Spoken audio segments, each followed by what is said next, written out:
You know, all levels of sports are starting to pick back up across North Texas, but this heat, it didn't seem to get the message here. So keeping your student athletes safe is more important than ever right now. Joining us this morning is Dr. Troy Smurawa, Director of Sports Medicine at Children's Health Andrews Institute.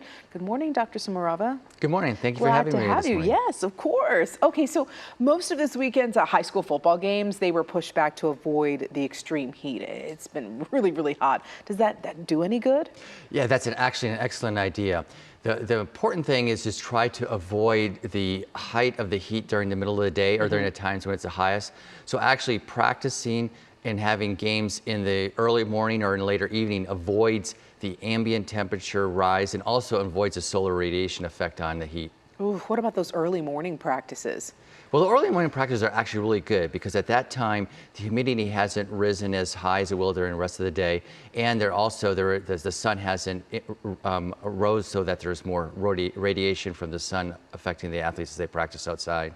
And you're the expert here. I guess what are some of the signs and symptoms to look out for with student athletes when it comes to this extreme heat? Yeah, I think the things to look out for, if your athlete is starting to feel lightheaded, dizzy, and a headache, if they feel extremely fatigued, that's an early sign of them getting heat exhaustion or heat illness. Do you have any tips maybe to avoid this before it gets to this point?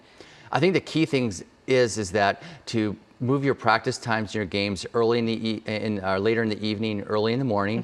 Also making sure you're taking frequent breaks and making sure those breaks are in the shade. Also, if possible, practicing indoors is helpful. Yeah, how can parents help out with these efforts? I think it's important to make sure that their student athletes are staying hydrated, that they're actually asking them if they're having any signs of dehydration or heat illness, and approaching that early on and making sure that they're not getting too hot and that they're taking breaks when they're out there practicing. Are you actually treating any athletes that may come to see you? We do. We see some that actually will get some side effects of heat illness. Most of the time, kids really rebound quickly once they get out of the heat, once they start recovering and resting and taking fluids in and hydrating. That oftentimes helps them recover quickly. You know, I see a lot of student athletes, they have the Gatorade and maybe a big jug of water. Any advice as to what students should bring on the field with them? I think it's important that they do bring water with them on the field, and it's also important that they stay hydrated throughout the day. Right. With electrolytes as well? Yes, electrolytes as well. It's helpful to take a sports drink that has the electrolytes as well as the amount of fluids and water they need.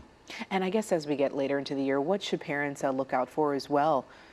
I think it's important as they go that their athletes not losing weight because of dehydration. Also make sure that they continue to drink even though the temperature starts to drop, because they can still get heat illness when the temperatures are in the 80s and 90s. I think right now there's a lot of focus on football, right? It's football season, but are there any other, I guess, sports that, you know, could be affected by the extreme heat outside? Oh yeah, so playing soccer, they're out there for a long period of time, playing tennis. Cross-country season is going on now, so those athletes really need to be careful because they're exercising continuously. Forgot about that. Yeah, doing those long runs there. Yes. Dr. Smurawa, thank you so much for joining us this morning. Great information. Thank you for having me. Of course.